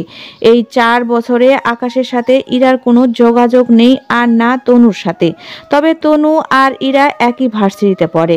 ইরা আগে যেমন গরিবদের দেখতে পারতো না, কিন্তু এখন ও অনেক বদলে গেছে। এখন আর আগের মতো কারোর সাথে কথাও বলে না। এইদিকে এ কি ইরা, তুই ভার্সিটিতে না গিয়ে এখানে কেন? ভালো লাগছে না। আচ্ছা শুন, আদি ওর বাবা মাকে নিয়ে আসতে চাইছে আমাদের বাসায়, ওদের কি আসতে বলবো? কোন কাজে আসতে চাই শুনি? ইরার মা সবটা বলে। সবটা শুনে ইরা তো রেগে যায়। তুমি ভাবলে কি করে আমি আদিকে বিয়ে করব, তাও ওর মতো একটা খারাপ ছেলেকে? কি বলিস? ও না তোর বন্ধু, আর বন্ধুর নামে কেউ এরকমটা কি বলে? আম্মু তুমি জানো না, তাছাড়া আমার রেজাল্ট বের হবে কয়েকদিন পর। আমি এইসব বিয়ের মধ্যে নেই। তুই কি এখনো আকাশকে ভালোবাসিস? আর ওকে যতদিন না পর্যন্ত আমি খুঁজে বের করতে পারবো, ততদিন পর্যন্ত আমি বিয়ে করতে পারবো না। আকাশ কি তোকে বিয়ে করবে? আমি চেষ্টা করে যাব। তোর কি মনে হয় আকাশ এতদিন বিয়ে করা ছাড়া থাকবে? চিন্তা করো না, ও সম্পর্কে একটু তথ্য পেলেই আমি শিওর হতে পারবো। ঠিক আছে, তোর যেমনটা ইচ্ছে। এদিকে আকাশের রেজাল্ট দিল। আকাশ পাশ করেছে, আর 2 দিন পর ওর পরীক্ষা। এই পরীক্ষায় পাশ করলেই জজ। এইদিকে ইরাও সেম অবস্থা, ওরও অ্যাডভোকেটের পরীক্ষা। কিন্তু ভাগ্যকর্মে ওরা দুজন এখন আলাদা আলাদা শহরে। ইরা কালকে যে পরীক্ষা ভুলে গেলি? আরে না, আমি পড়ছি। আচ্ছা একটা কথা বলতো, আকাশ কি সত্যি জজ হতে পারবে? হঠাৎ এরকম প্রশ্ন কেন বলতো? না মানে ওর তো স্বপ্ন ছিল এটা।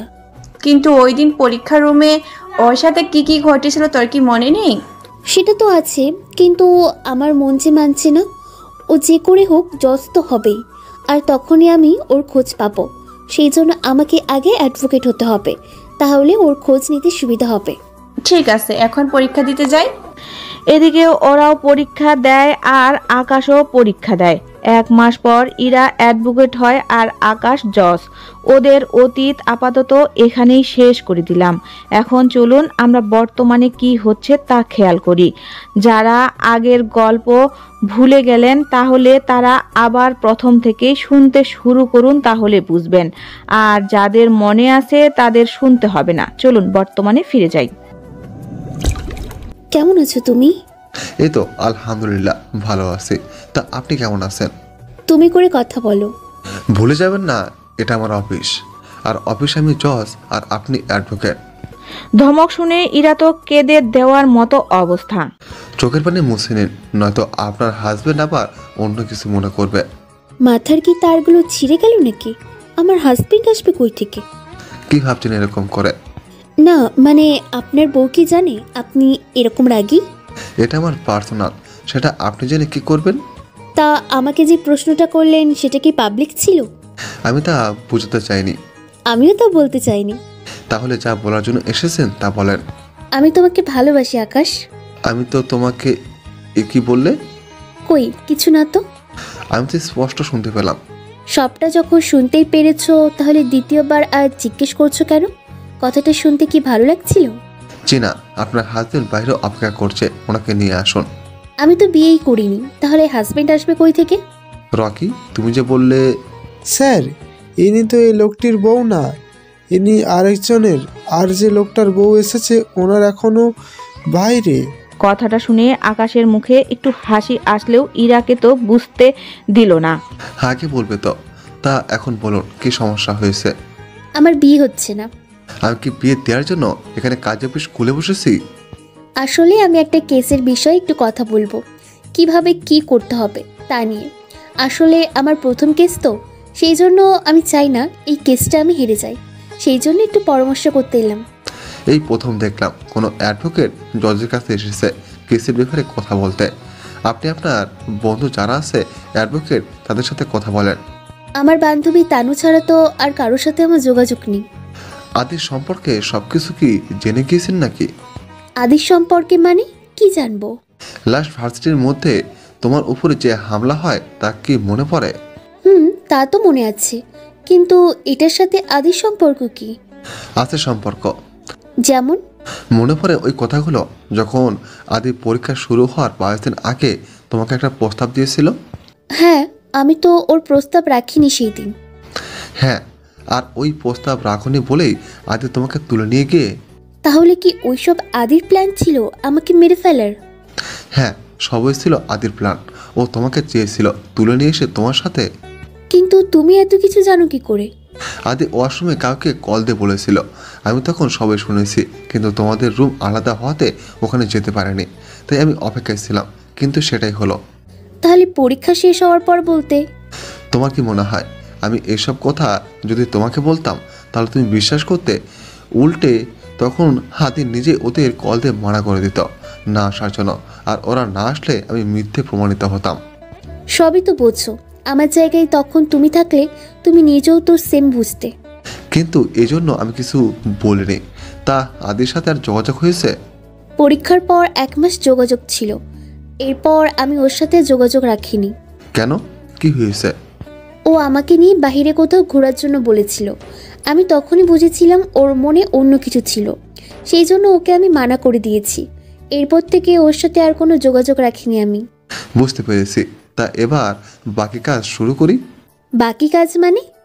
যে কেসের ব্যাপারে কথা বলার জন্য এসেছেন। ইরা এবার ফাইল এগিয়ে দেয়। ফাইল পড়ে অনেক কিছু বুঝতে পারে। সবটা বোঝার পরে দেখো, আমার মনে হয় এই কেসটা তুমি ছেড়ে দাও। এই কেসটা জেতার সম্ভাবনা নেই তোমার। কেন, কি হয়েছে? আমি এই কেসটা আগেও শুনেছি, সবটা শুনি তোমাকে বলছি। ঠিক আছে, কিন্তু তুমি কি এখন থেকে এই আদালতেই থাকবে? কেন? এমনিতে। আচ্ছা, তোমার নাম্বারটা দাও। কেন? আরে দাও, পরে কল দিয়ে বলবো তোমাকে। ইরা অনেক জোর করাতে আকাশ নাম্বারটা দিয়ে দেয়। নাম্বার নিয়ে খুশিতে ওখান থেকে বেরিয়ে আসে। এইদিকে আকাশও খুশি হয়, তবে এটা জানতো না ইরা যে এতটা নিজেকে বদলে নিবে। এই জন্য কিছুটা খুশি লাগছে ওর। এইদিকে বাড়িতে ফিরে ওর মাকে জানায়, কিরে, তোকে এত খুশি কেন লাগছে? কই আম্মু, আমি তো ঠিকই আছি। তবে এটা ঠিক, যার জন্য এতগুলো বছর অপেক্ষা করেছি তার দেখা পেয়েছি, এটাই আমার জন্য অনেক। কি বলিস তুই? আকাশকে কোথায় পেলি? পেয়েছি, আজকে যে কেসের ব্যাপারে জজের সাথে দেখা করতে গিয়েছি। তুমি জানো ওই জজই হচ্ছে আকাশ। কি বলছিস তুই? আমি কিন্তু সত্যি বলছি। তুমি জানো ও এখনো বিয়ে করেনি, তবে আমি যখন এসেছি ওকে তো বিয়ে করেই ছাড়বো। এইদিকে তো ওদের খুশি আর কে দেখে। এই কথাটা তো ইরা তনুকে জানিয়ে দেয়। এদিকে আদি খোঁজ হচ্ছে। আদি অ্যাডভোকেট হতে পারেনি, কেননা ওর পড়াশোনা ঠিকভাবে না করার কারণে ও আর অ্যাডভোকেট হয়ে ওঠেনি। সেই জন্য ও প্রতিশোধ নেওয়ার জন্য অনেক কিছু করে চলছে। কিছুক্ষণ পরে, স্যার আসবো কি? আসুন। তা আজকে কোথাও যেতে হবে কি? জি স্যার, আপনাকে একটা কেসের ব্যাপারের জন্য একটা আদালতে যেতে হবে। তাহলে আমার যার ব্যবস্থা করো, আমি 10 মিনিট পরে বের হব।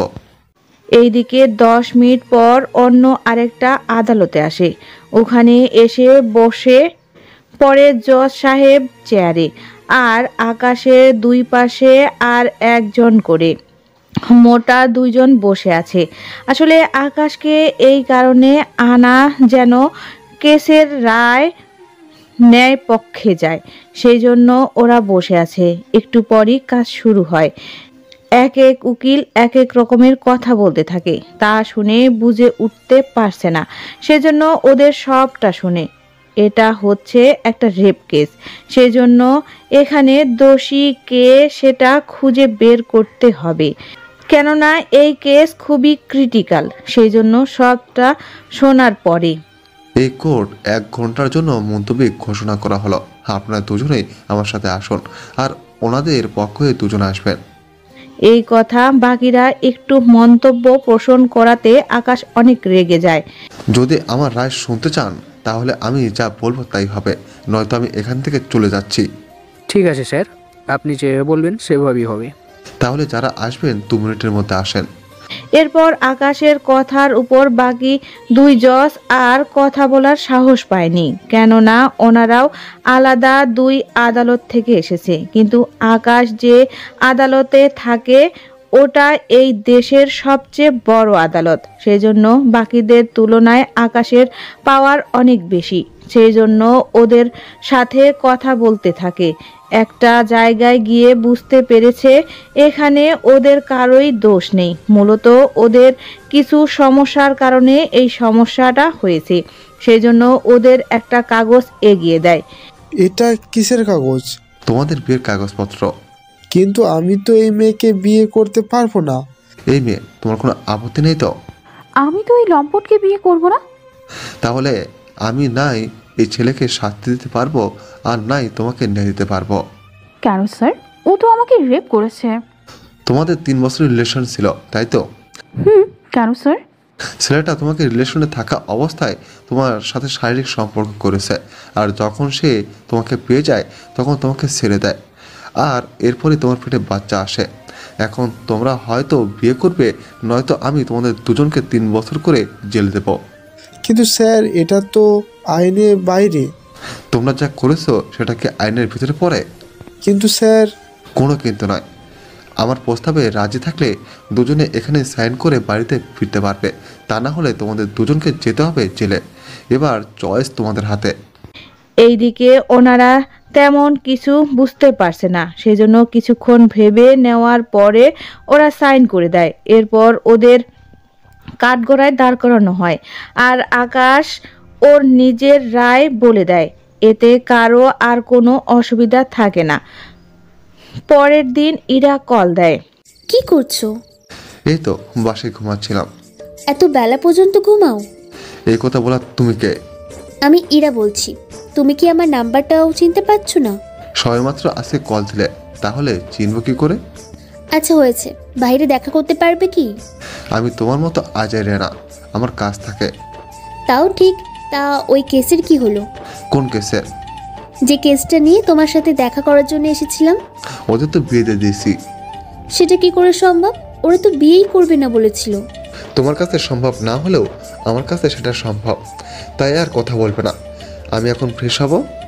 কল কেটে দিয়ে নিজের কাজগুলো করতে থাকে।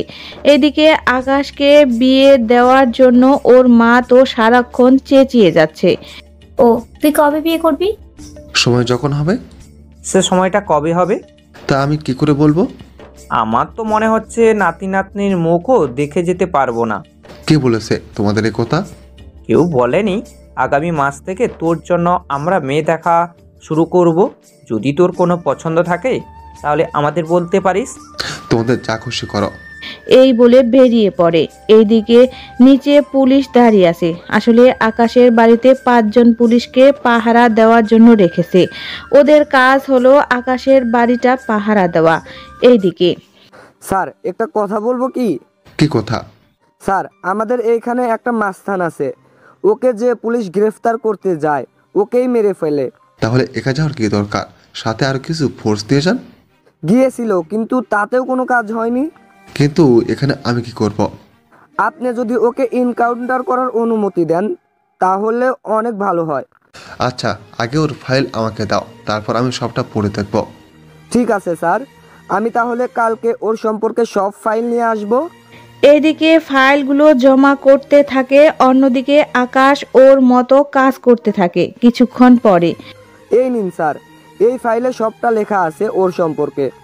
এদিকে ফাইল পড়ে বুঝতে পারে, সেই জন্য একটা কাগজে কি যেন লিখে সাইন করে দেয়, সেটা নিয়ে চলে যায়।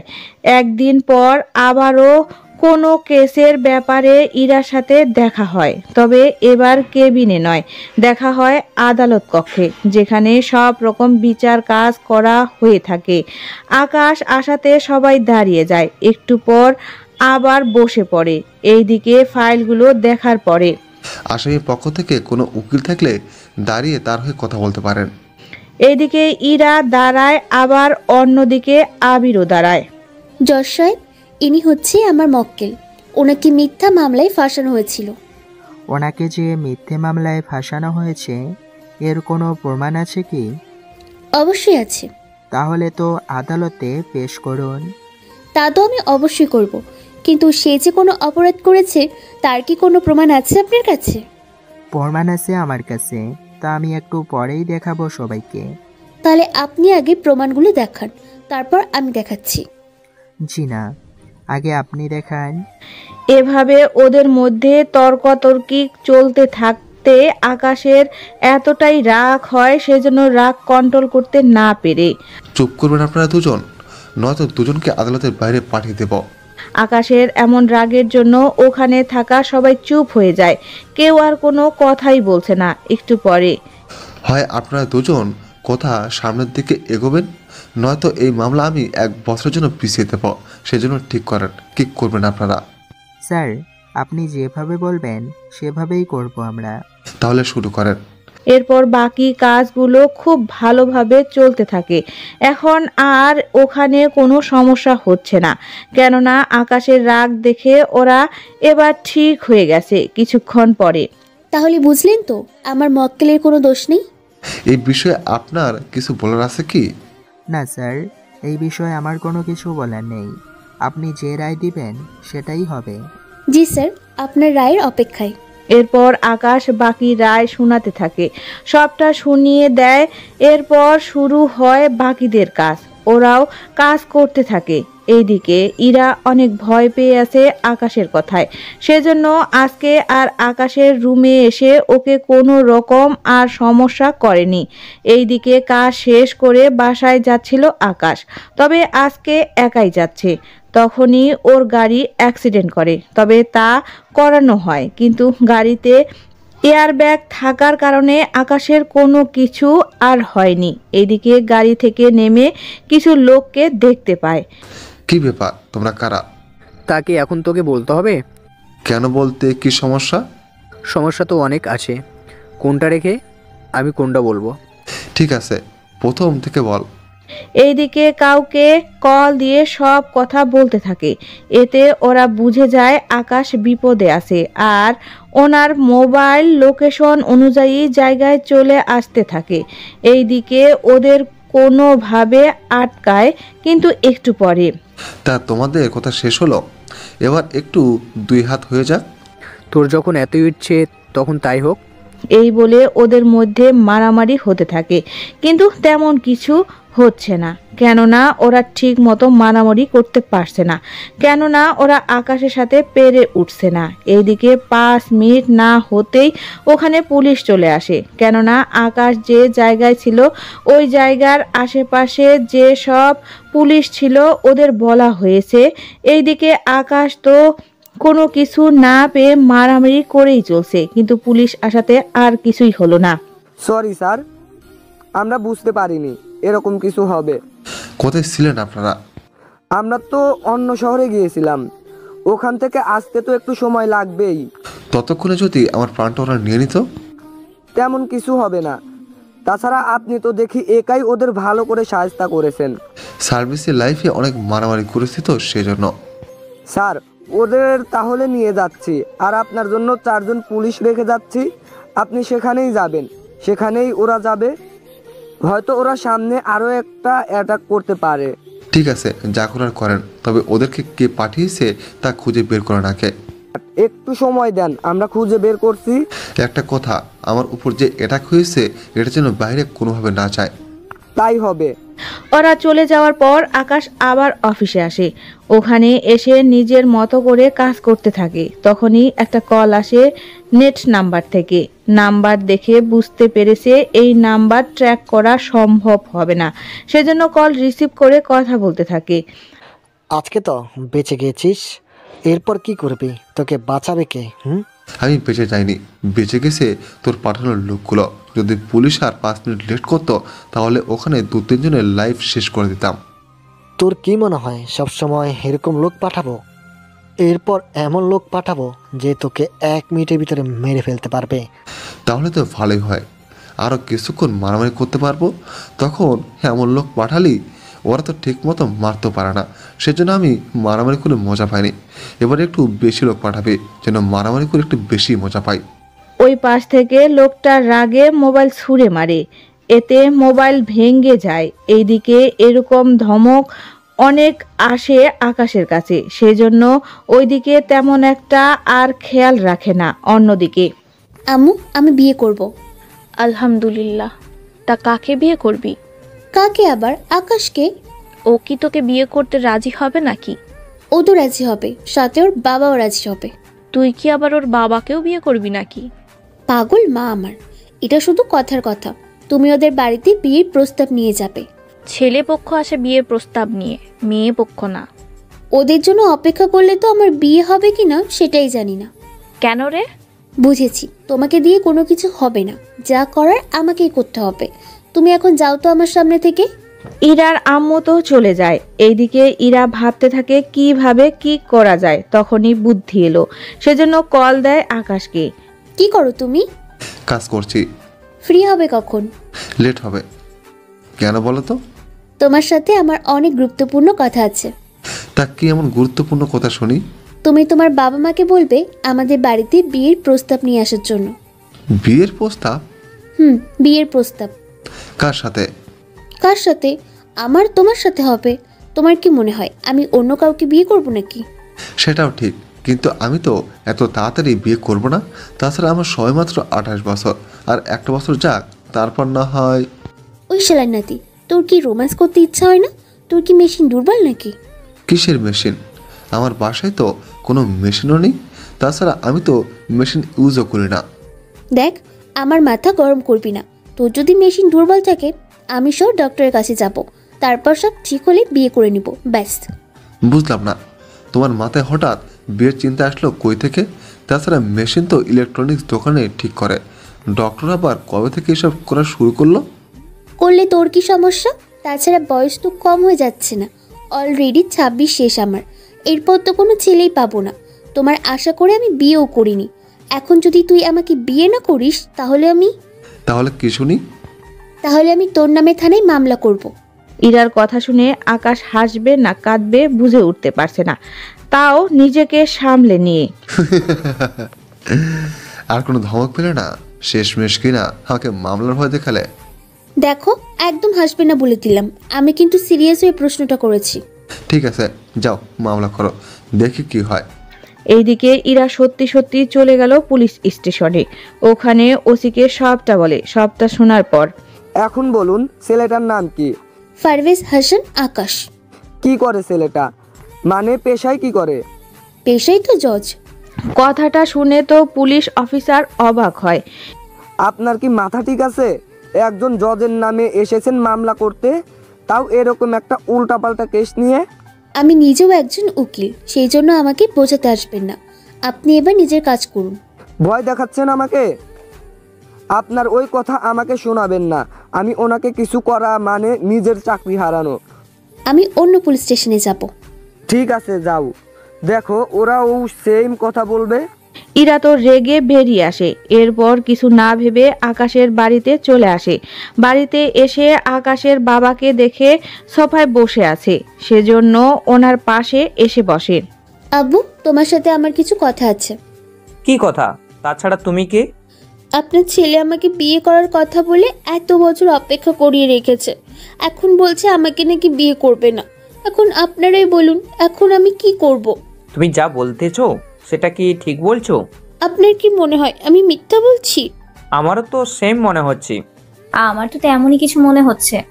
রান্নাঘর থেকে আকাশের মা কথাটা বলল আর কাজের মেয়েকে সবটা বুঝিয়ে দিয়ে উনিও ইরার কাছে আসে। আমার ছেলে যে তোমাকে ভালোবাসে তার কোনো প্রমাণ কি আছে তোমার কাছে? এরপর ইরা ওদের দুজনের ছবি দেখলো। ছবি দেখে তো ওনারা বিশ্বাস করছে, সেজন্য ওনারা ইরাকে ওখানে বসিয়ে রেখে ইরার মাকে আসতে বলে। এদিকে 30 মিনিট পরে ইরার মা আসলো ওখানে। কি হয়েছে ইরা, আমাকে কেন এখানে আসতে বললি? এরা বলেনি, আমি বলেছি আসতে। কিন্তু কেন? আপনার মেয়ের বিয়ের ব্যাপারে আপনার সাথে কথা বলার ছিল। কিন্তু ও তো বিয়েই করতে রাজি না। তাছাড়া আমার মেয়ের বিয়ের চিন্তা আপনাদের মাথায় কেন ঢুকলো? কেন না, আপনার মেয়ে আমার ছেলেকে ভালোবাসে, সেজন্য অন্য কাউকে বিয়ে করতে চাইছে না, সেজন্য আপনাকে এখানে ডেকে আনা। এবার আপনি ঠিক করেন আপনি কি করবেন। আমি আর কি বলবো, ইরা যদি আপনার ছেলেকে ভালোবেসে যদি ওকে বিয়ে করে ওর সাথে সংসার করতে রাজি থাকে, তাহলে তো আমারও কোনো আপত্তি নেই।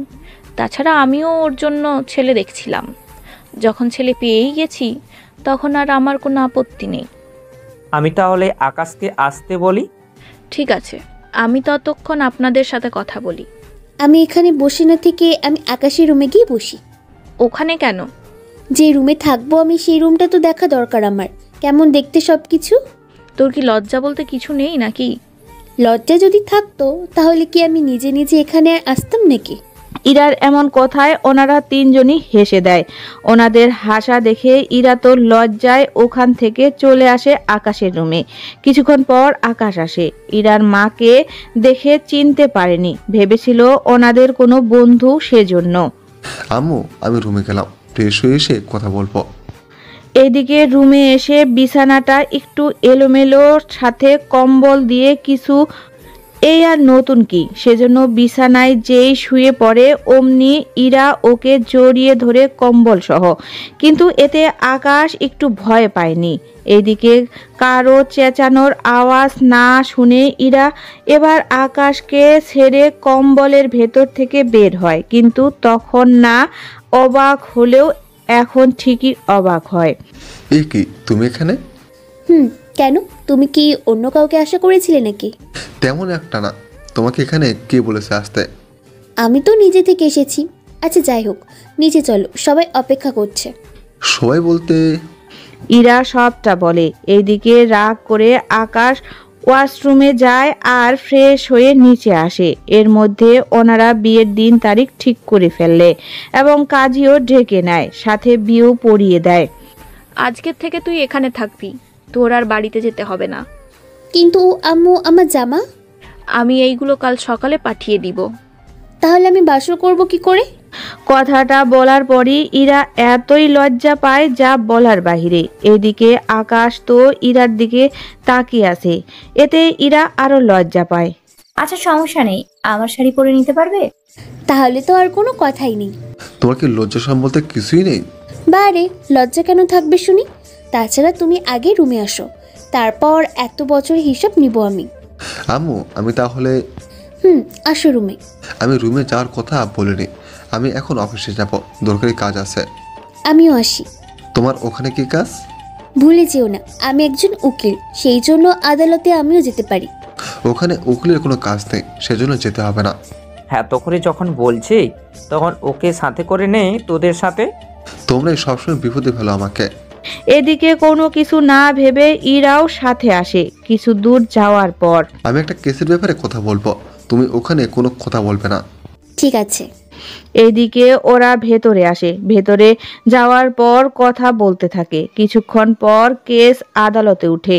ওখানে জাজের চেয়ারে আকাশ বসে যায় আর উকিলের চেয়ারে ইরা বসে থাকে। তখন ওখানে বাকি উকিল নিজেদের মতো করে বক্তব্য দিতে থাকে। এইদিকে তখন ইরা দাঁড়িয়ে যায়। জজ সাহেব, উনি কথাটা ভুল বলেছে। কোন কথাটা? এই যে মেয়েটা নিজের ইচ্ছে মৃত্যুবরণ করেছে। সেটা আমরা সবাই জানি, কিন্তু প্রমাণ করতে হবে। প্রমাণ ছাড়া তো কোনো কিছুই বলা যাচ্ছে না। তাহলে 2 দিন সময় তো দিবেন। যখন ওনাদের পক্ষে উকিল কোনো কিছু বলছে না, তখন আপনি কেন মাঝখানে কথা বলছেন? তাছাড়া আপনি কে? আমি নিজেও একজন অ্যাডভোকেট, জেনে শুনে একটা মিথ্যা তো চাপা দিতে পারি না। দেখুন, আপনি যে কেসটা লড়বেন তার জন্য আগে ওনাদের থেকে পারমিশন লাগবে, সেগুলো কি ভুলে গেছেন? না স্যার, ভুলে যাইনি, তবে আমি এরকম অন্যায় হতে দিতে পারি না। সেই জন্য এই কেসের সমাধানের জন্য আমাকে একদিন সময় দিন, আমি বাকিটা দেখে নেব। এদিকে ইরাকে একদিন সময় দিল, কিন্তু ইরা যখন বের হলো আদালত থেকে তখন কাজটা কিন্তু ভালো করলেন না। কোন কাজটা? যেটা আপনি আদালতে করলেন এর জন্য আপনাকে অনেক ঝামেলায় পড়তে হবে। কি কি ঝামেলায়? ঝামেলায় তো এখন পড়বেন, যার বিপক্ষে আপনি কেস লড়তে চাইছেন তারা অনেক বেশি পাওয়ারফুল। ওদের সাথে পেরে উঠবেন না, উল্টা আরও ঝামেলায় পড়তে হবে আপনাকে। কথাটা মনে রাখবেন। আমাকে কি হুমকি দিচ্ছেন? হুমকি কেন হবে, আমি শুধু আপনাকে সাবধান করে দিলাম। দেখা যাক কি করতে পারেন, তবে আমিও কিন্তু ছেড়ে দেওয়ার মেয়ে না। তাহলে আর কি, আপনি শুধু অপেক্ষা করেন। সেটাই করছি। তবে আপনি কেন ওদের দালালি করছেন? আপনি কত পেলেন? তাছাড়া আপনি দেখলেন না ওদের পক্ষে কোনো উকিল কথা বলছেন না, সেখানে আপনি শুধু শুধু নিজের ক্ষতি করে নিলেন। আচ্ছা যাই হোক, গিয়ে একটু দেখে শুনে থাকবেন, হয়তো দেখবেন কোনো দিকে কোনো এক অ্যাক্সিডেন্ট করে বসছেন। বাহ, এত তাড়াতাড়ি করে হুমকি, তার উপর সব তো ভেঙে বলে দিলেন। চিন্তা করবেন না, আমি সাবধানে থাকব, তবে আপনি নিজেও সাবধানে থাকবেন। আমাকে বাঁচানোর জন্য ওরা আছে, কিন্তু আপনাকে কে বাঁচাবে? আমাকে বাঁচানোর জন্য আমার হাজবেন্ডই যথেষ্ট। কি করে আপনার হাজবেন্ড? সেটা সময় হলে জানতে পারবেন। এই বলে নিচে অপেক্ষা করে। একটু পরেই আকাশ নেমে আসে। আকাশ নেমে আসতেই ইরা ওকে জড়িয়ে ধরে, যদিও আশেপাশে কেউ ছিল না। উফ, তুমি এখানে কি শুরু করলে? কই, কি করলাম? কি দরকার ছিল আজকে ঝামেলা করার? আমি কি করলাম? আমি যা করেছি সবই ঠিক করেছি, কিন্তু কিন্তু কি? গাড়িতে ওঠো, তারপর বাকিটা বলছি। এরপর ওরা গাড়িতে উঠে আর ইরা তো সবটা বলতে থাকে। সবটা শোনার পর ওই উকিলের এত বড় সাহস, তোমার সাথে এরকম ভাবে কথা বলেছে, ওকে দেখছি। এই বলে ওসিকে একটা কল দেয়। ওসি তো কল রিসিভ করে। এরপর বাকিটা ওসিকে বলতে থাকে। সবটা শোনার পর ওসি ওই উকিলকে ধরে আনে, তবে থানায় না, অন্য একটা নির্জন জায়গায়, যেখানে ওসি ওকে আটকে রেখেছে। ওইদিকে ইরাকে বাসায় পৌঁছে দিয়ে আকাশ ওই জায়গায় যায়। ওখানে ওসি নিজেও ছিল, তবে ওনাদের দুজনের মুখেই মাস্ক পরা, সেজন্য চিনতে পারছে না। এইবার ওই কেসের মূল রহস্য কি, আমরা কি কি জানি ওই কেসের ব্যাপারে? বলবো না আমি। তাহলে তো তোমাকে এখানে মেরে ফেলা ছাড়া আর কোনো উপায় দেখছি না। কি বলেন স্যার, পারেন তো সব কিছু সামলে নিতে? যদি আমি না পারি তাহলে আর কে পারবে? এবার তো উকিল অনেক ভয় পায়। তারপর ওদের জড়াজড়িতে সবটা বলে দেয় কেসের ব্যাপারে। সবটা শোনার পর আকাশ বুঝতে পারে আসলে কার মাথা আছে এখানে, তা তো বুঝে যায়। এইদিকে ওকে বেঁধে রাখো আর এখানেই আটকে রাখো, যতদিন আমি না ওকে ছাড়তে বলবো ততদিন আটকে রাখো। তাহলে স্যার এখন উপায় কি? উপায় তো একটা বের করতে হবে। এখন চলো, তুমি ওই কেসের বাকি কাগজপত্র রেডি করো, বাকিটা আমি সামলে নেব। ঠিক আছে, তাই হবে। ওই দিকটা সামনে নিয়ে চলে আসে বাসায়। তখন কিন্তু রাত 8টা বেজে গেছে। এদিকে ইরা তো সুন্দর করে বউ সেজে বসে আছে, কিন্তু আকাশের যে বাসার রাত সেটা তো খেয়ালই নেই। এইদিকে রুমটা এভাবে সাজানো আর এখানে ইরা যে বসে আছে তা তো খেয়ালই নেই। এ কি, তুমি কে? আর রুম এভাবে সাজানো কেন? ওই কি বলি তুই? আমাকে চিনতে পারছিস না? নিজের বিয়ে করা বউকে যেখানে চিনতে পারছিস না, সেখানে তোকে কি আর বলবো? সবই তো আমার কপাল আর কপাল। আরে টেনশনে কি মনে থাকে নাকি কারো? কি নিয়ে এত টেনশন শুনি? শুনতে হবে না। কত স্বপ্ন দেখেছি আমি, সেই স্বপ্ন ভেঙে দিলে। এখন তুমি নতুন করে আবার রুমে ঢুকবে, আর অন্যরা যা করে তাই করবে। কি আবার যাবো বাহিরে? যাবে। কি আর করার, বাহিরে তো আসলো। এইদিকে আবারও রুমে ঢুকলো। এবার ইরা বিছানা থেকে উঠে আকাশের পা ধরে সালাম করে। এরপর বেঁচে থাকো মা, বেঁচে থাকো। ওই হারামজাদা, আমি তোর বউ হই, মা না। প্রথমবার বিয়ে তো, সেজন্য এরকমটা হয়েছে। মানে তুমি কি আবারও নতুন করে বিয়ে করার ইচ্ছা আছে নাকি? আমি কখন তেমনটা বলেছি? তোমার কথাই তো তেমনই বোঝা যাচ্ছে। আচ্ছা যাই হোক, তুমি কি রোমান্টিক বলতে কিছু শেখোনি? ওই আমাকে রোমান্টিক শেখাতে আসবে না। তাহলে শুরু কেন করছো না? কি মেয়ে বিয়ে করলাম, একটু লজ্জা পর্যন্ত নেই তোমার। স্বামীর কাছে কোনো লজ্জা নেই। তোমাকে কিছু বলাটাই ভুল। এরপর শুরু হলো বাকিটা, তবে সবটা আপনাদের জানতে হবে না, কেননা এখানকার জেনারেশন ছেলে মেয়ে এই সব বিষয়ে সবই জানে। 2 দিন পর এই কেসের সব তথ্য আকাশ ইরার হাতে দেয়। এই নাও, এখানে সব তথ্য আছে, তুমি এগুলোর মাধ্যমে সব তথ্য পাবে। তুমি এগুলো কোথায় পেলে? আমি তোমার জন্য জোগাড় করেছি। তাছাড়া জীবনের প্রথম কেস লড়তে এসে তুমি হেরে যাবে তা আমি চাই না। সত্যি তুমি অনেক ভালো আকাশ। এদিকে পরের দিন কেস লড়তে থাকে ইরা। এইদিকে সব কিছু একজনের উপর ইঙ্গিত করছে, কিন্তু যাকে ইঙ্গিত করছে সেই নেই এখন। কিছুক্ষণ পরে আকাশ শুনানি বুঝিয়ে দেয় আর পুলিশকে কি কি করতে হবে সবই বলে দেয়। আর কয়েক ঘন্টা পরই সবটা জানতে পারে ওই ব্যক্তিটা যার নামে এত কিছু, কিন্তু সে কে তা একমাত্র আকাশ জানে। ওইদিকে সত্যি আকাশ, তুমি আমার লাইফের প্রথম কেস জিততে সাহায্য করেছো। চিন্তা করো না, আমি তোমার পাশে আছি আর সব সময় থাকবো। এই তো আমার লক্ষ্মী জামাই। এদিকে অন্য একজন তো টেবিলের উপরে বাড়ি মেরে গ্লাস ভেঙে ফেললো। সে আর কেউ না, সে হচ্ছে আদি। আপনারা ঠিকই ধরেছেন। আসলে ইরা যে কেসটা লড়ছিল ওই কেসের মূল আসামি ছিল আদি। কেননা মেয়েদের শরীর ভোগ করাই হলো আদির মূল লক্ষ্য। তারপর ওদের মেরে ফেলে, কোথাও না কোথাও ফেলে দেয়। আর ভাগ্যকর্মে ওই মেয়েটি বেঁচে যায় আর ওর সাক্ষী হয়ে দাঁড়ায়। কিন্তু ডলার ক্ষমতার জন্য কোনো উকিল ওই মেয়েটার পক্ষ হয়ে কথা বলতে চায়নি। বাকিটা তো এখন আপনারা সবাই জানলেন। এইদিকে বস, আপনাকে তো পুলিশ চারদিক দিয়ে খুঁজতেছে। তা তো খুঁজবে, তার আগে এটা বল, আদালতে আমাদের উকিল ছিল না কেন? আর যে আমার বিরুদ্ধে কথা বলেছে সে অ্যাডভোকেটের নাম কি? আমার উকিলের তো কোনো খবর নেই, কিন্তু যে উকিল আমাদের বিরুদ্ধে কথা বলছে তার নাম ইরা। নামটা তো চেনা চেনা লাগছে। আচ্ছা, কোনো ছবি আছে কি? লোকগুলো ছবি দেখালে আদি সবই বুঝতে পারে। সবটা বোঝার পর তোরা আপাতত এখন গা ডাকা দিয়ে থাক, আমিও থাকি। যখন এই কেসটা একদম ঠান্ডা হয়ে যাবে তখনই আমি বোঝাবো এই আদি কি জিনিস। এইদিকে দেখতে দেখতে 3 মাস কেটে যায়। এই 3 মাস পুলিশ ও আদির ব্যাপারে ভুলে যায়। এইদিকে আকাশ তো সময়ের কারণে কোনো কিছু করে উঠতে পারছে না। এইদিকে আমি আজকে একটু বের হব। তুমি আবার কোথায় যাবে? অনেকদিন হয়েছে আম্মুকে দেখি না, সেই জন্য ওনাকে দেখতে যাব। চলো, তোমাকে নামিয়ে দিয়ে আমি অফিসে যাব। তাহলে তো ভালোই হয়। এদিকে ইরাকে নিয়ে বেরিয়ে পড়ে আর ওদের বাড়ির সামনে ইরাকে নামিয়ে দেয়। কিছু দূর যাওয়ার পরই হঠাৎ চিৎকার আওয়াজ শুনতে পায়। পিছনে তাকিয়ে দেখে বা কারা ইরাকে নিয়ে চলে যাচ্ছে।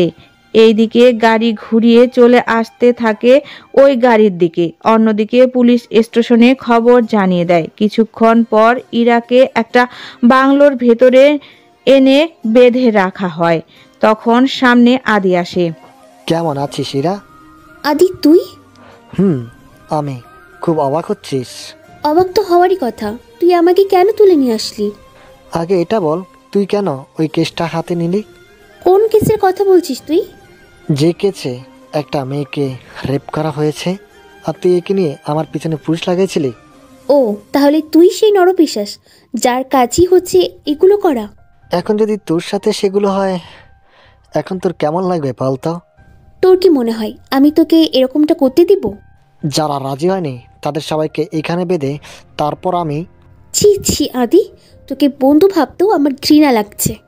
আচ্ছা শোন, তুই তো শুনেছি বিয়েও করেছিস, তা কিছুক্ষণের জন্য তো আমাকে হাজব্যান্ড মেনে নিতে পারিস? তাহলে আর একটু ছি লাগবে না। আদি ভালো হবে না বলে দিচ্ছি, যেতে দে আমাকে। এইদিকে আদি ইরার দিকে এগোতে যাবে, তখনই ওখানে পুলিশ আসে আকাশের সাথে। আকাশ এসে ইরার হাতের বাঁধন খুলে দেয়। এ কি আকাশ, তুই এখানে কেন?